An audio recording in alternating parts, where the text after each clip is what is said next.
Bom dia, gente. Tudo bem com vocês?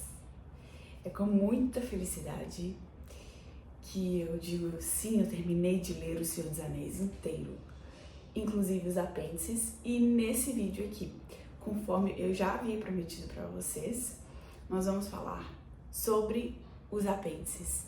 Já tem resenha aqui no meu canal, 6 resenhas de O Senhor dos Anéis, cada um de um livro diferente, e esse é o sétimo livro não, perdão, esse é o sétimo vídeo, e o sétimo livro também, de certa forma, porque hoje nós vamos falar dos apêndices, também das notas de tradução,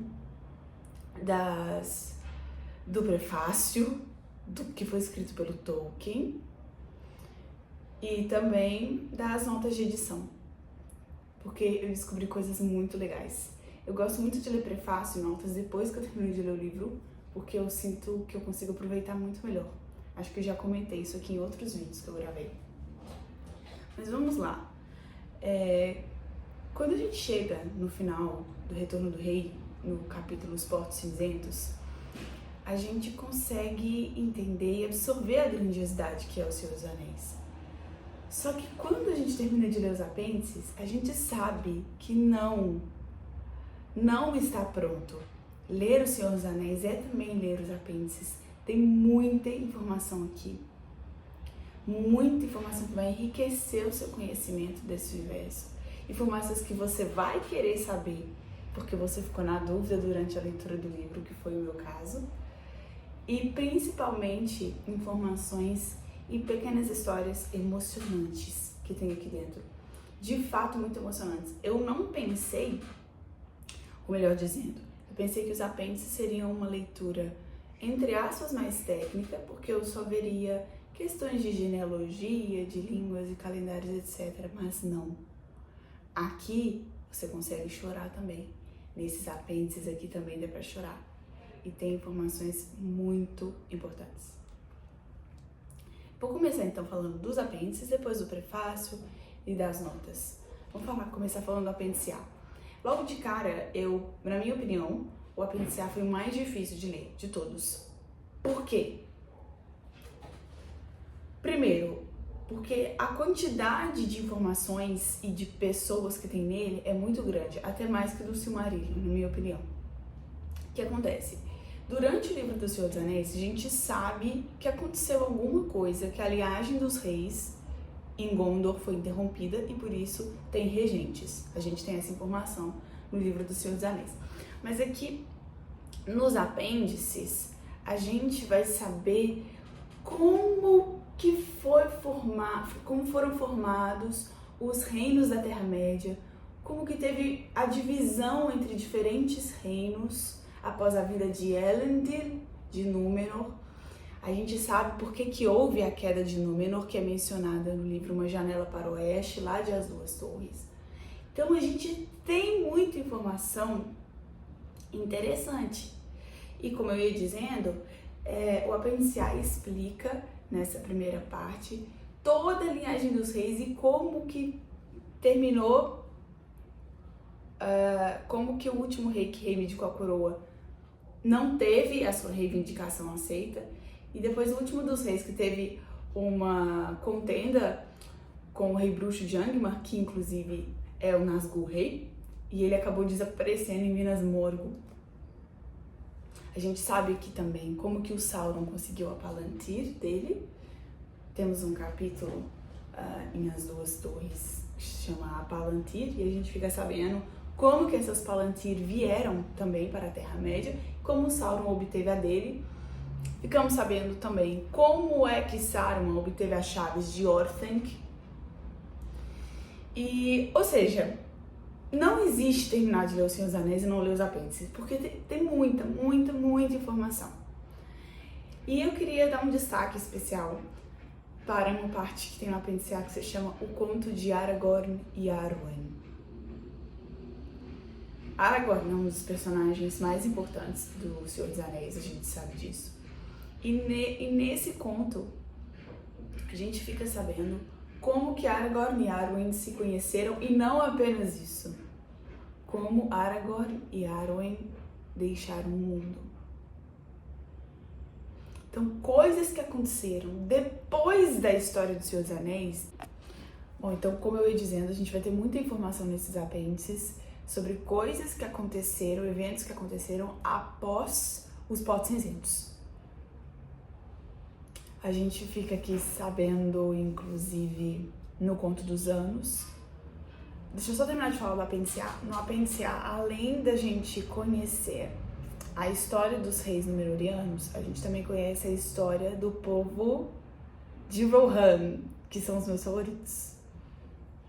A gente fica sabendo como que certos locais foram construídos, como que eles conseguiram as terras que eles conseguiram. A gente fica sabendo um pouquinho sobre a língua deles. E a gente também tem no apêndice A, que pra mim eu acho que foi o apêndice mais legal, que é o povo de Durin. O povo de Durin, ele vai complementar também, logicamente, o Senhor dos Anéis, mas ele vai complementar principalmente o livro do Hobbit. Principalmente o livro do Hobbit. Inclusive, eu assisti ao filme do Hobbit, as informações que a gente tem, que não estão aqui no livro, informações passadas dos eventos mais antigos, estão aqui no apêndice A, no povo de Durin. Então, o povo de Durin vai complementar bastante o livro do Hobbit. A gente vai descobrir coisas como, por exemplo, por que Thorin Escudo de Carvalho tem esse nome.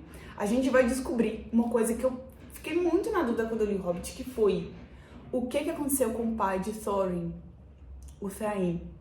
Porque aqui conta pra gente que ele desapareceu, mas não fala nada. Se ele tá vivo, se ele tá morto, pra onde ele foi. A gente não sabe disso. E aqui a gente fica sabendo. Inclusive, eu gostaria de dizer que, pra quem pensa que O Senhor dos Anéis é um livro de criança, o Hobbit pode até ser um livro infantil juvenil, mas aqui nesse apêndice do povo de Durin, eu vi aqui uma das cenas mais brutais e mais pesadas que eu já li em toda a minha vida. Eu não vou nem falar o que é, porque senão o YouTube é capaz de derrubar o vídeo ou colocar restrição de idade no vídeo. Restrição de idade é o mínimo, então eu não vou contar. Além de que também do que acontece na Batalha dos Campos de Pelennor, o que os orcs fizeram com aqueles que morreram, que foram à frente, quem leu também sabe.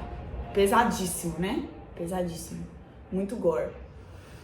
Enfim. E aí, então, a gente tem um apêndice B, que é o Conto dos Anos. E é impossível a gente não se emocionar com isso. E a gente tem informações aqui do que aconteceu com Gimli, Legolas, depois dos acontecimentos do Retorno do Rei. A gente fica sabendo também, ou pelo menos a gente tem acesso a uma lenda, a uma história do que se contava antigamente, do que aconteceu com Sam no fim dele. E ele foi prefeito do condado por muito tempo, então conta bastante coisa da vida do Sam depois que Frodo foi pra Valinor. Frodo foi pra Valinor? Acho que sim. Então, esse apêndice B, gente, é assim, maravilhoso. É o Conto dos Anos.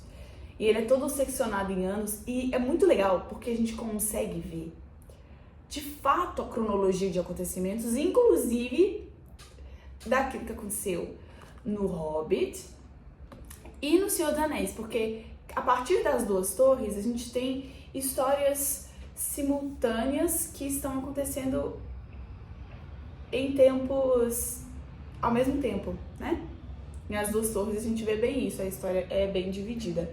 E apesar de alguns momentos em As Duas Torres mencionar, neste momento estava acontecendo essa outra coisa no outro ciclo. Aqui a gente consegue perceber bastante a cronologia e saber o que estava acontecendo ali no finalzinho de As Duas Torres. Na realidade, eles já estavam quase que indo pra batalha aqui no livro do Retorno do Rei. Isso é muito legal, a gente consegue ter mais noção da cronologia. E a gente vai pro apêndice C, que fala sobre algumas genealogias. E eu tenho algumas observações para falar sobre elas, principalmente do que eu li a respeito das notas das edições, tá? E a gente consegue ver a genealogia das famílias, as árvores genealógicas, muito interessante. O apêndice D, pra mim, foi o mais difícil de todos, porque, assim, ele fala sobre calendários. E ele é tão completo, ele chega até a ser um pouquinho assim, prolixo, sabe? O apêndice dele. Se eu entendi 10% do que estava escrito ali, estava muito bom. Mas do que eu depreendi e do que eu também já tinha entendido durante a leitura dos Senhor dos Anéis, é que de fato existe um calendário do condado e existe um calendário de Gondor, que a contagem é um pouco diferente. E o calendário do condado dele é tão complexo, porque tem dias que não fazem parte de nenhum dos dias da semana. E eu achei super legal porque Tolkien de fato considera que o ano tem a mesma contagem nossa, inclusive em termos de minutos e segundos, horas, minutos e segundos. Então achei isso muito interessante. Como é a compensação dos anos bissextos, né? Enfim. E aí a gente vai ter o apêndice E e F. O apêndice E e F, pra mim, ele foi mais palatável porque eu estudei fonética na faculdade de letras. Então, muito do que se falou ali, eu já tinha um certo conhecimento, que me ajudou bastante na leitura. Mas mesmo assim, quando a parte desses apêndices que começam a entrar nas peculiaridades das línguas, já começa a ficar um pouquinho mais pesado também. E esse era um aspecto sobre o qual eu tinha bastante curiosidade. Eu queria entender se as runas eram utilizadas ou não só pelos anãos. E as respostas estão ali. Eu queria entender como foi que os entes que têm a língua entes começaram a falar outras línguas. Também aprendi ali. Mais detalhes sobre o Westron, como que o Westron se tornou do jeito que ele é na Terra-média, porque é falado no livro, inclusive da Sociedade do Anel, que na Terra-média se fala o Westron e a gente consegue entender de onde é que isso veio. E isso é uma curiosidade que eu tive durante o livro inteiro. E também fala sobre como algumas formas de escrita, Tengwar, as Kirith, falava Cirith Ungol, mas não é Cirith, eu descobri que é Kirith, porque nos apêndices há uma explicação de como deve ser feita a pronúncia das palavras. No meu vídeo do Valaquenta, não é Valaquenta, é Valaquenta. E isso também está nos apêndices. Então, para quem quer pronunciar as palavras corretamente, em élfico principalmente, esses apêndices aqui é o que há, é o que vai te ajudar. Uma coisa que eu achei muito interessante é que a escrita do Tengwar é como um pouquinho parecido com o hebraico, porque ela não tem vogais, mas ela tem pontinhos. Isso me lembrou bastante a língua hebraica. Então, nesses apêndices explica como devem ser feitas as pronúncias das palavras, a evolução dessas línguas ao longo da história. Isso, gente, do Tolkien, eu acho que é uma das coisas mais, assim, geniais que existem no universo Tolkien, porque eu acho que nenhum outro autor de literatura fantástica conseguiu criar o que ele criou aqui, nesse sentido. É sublime, sublime. Então, esses dois últimos apêndices vão falar aí sobre essa questão da linguagem, que pra mim foi maravilhoso. A gente sabe que os anãos têm uma língua secreta, a gente sabe disso nos Seus Anéis, mas aqui fica mais claro pra gente. E aqui é contado que, inclusive, Gimli não se chama Gimli, que é o nome dele para as outras pessoas saberem, porque a língua secreta dos anãos eles não falam. Eles não contam pra ninguém. Então, assim, o meu nível de conhecimento do legendário, apesar de que os apêndices são só 150 páginas, é muito ampliado, porque geralmente a quantidade de informação que tem aqui é bem condensada, por isso ele é denso. Tem pouca informação em pouquinho espaço. Genial. Não leia O Senhor dos Anéis sem ler os apêndices. Mesmo que você não entenda tudo. Mesmo que você não entenda tudo. Alguma coisa você vai entender e o que você entender vai ser espetacular. Gente, acho que dos apêndices foi isso que eu tinha pra falar. Foi muito recompensador. Eu não imaginei que seria tanto. Isso foi. Nossa, uau, tô muito feliz. Agora eu vou falar um pouquinho das notas e dos prefácios. Para isso eu vou pegar o meu livro aqui da Sociedade do Anel, que é o primeiro tomo aqui do box.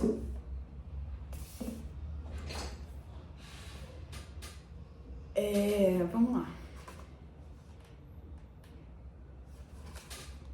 Aqui as notas, eu queria complementar também no apêndice, porque aqui a gente tem a nota sobre a tradução. O Ronald Kimsey fez um trabalho aqui que foi de tentar manter-se o mais fiel possível ao sentimento que é passado para o leitor em relação àquilo que o leitor de língua inglesa consegue ter. Então, o que seriam erros gramaticais, entre muitas aspas, ele preserva. E eu lembro que eu comentei na minha primeira resenha que os elfos falam vós e os outros povos mais simples não usavam isso. E isso ele deixa bem claro na nota sobre a tradução. E no apêndice E, quando há uma comparação de palavras entre a língua inglesa e palavras entre o élfico, por exemplo, a gente fica sabendo que tem vários tipos de élfico, tem o Quenya, tem o Sindarin. E quando o Tolkien faz essa comparação, o Ronald Kimsey usa muito da habilidade dele para trazer isso também para o leitor de língua portuguesa. Então, o trabalho que ele fez nesses dois apêndices aqui, principalmente no apêndice E, foi fantástico. Então aqui o Ronald Kimsey fala sobre de como que ele fez a tradução. Eu achei super interessante porque ele não faz a tradução dos poemas por métrica, mas sim por pés. Isso é uma característica bem peculiar dele, pelo que eu já conversei com o Reinaldo José Lopes e o Guilherme Massafera, que foi tradutor do Hobbit Anotado. E aí ele comenta que esse poema do Earendil foi um dos poemas mais difíceis de traduzir e que o Tolkien também falou que foi um dos poemas mais difíceis que ele fez. Isso foi uma curiosidade muito bacana.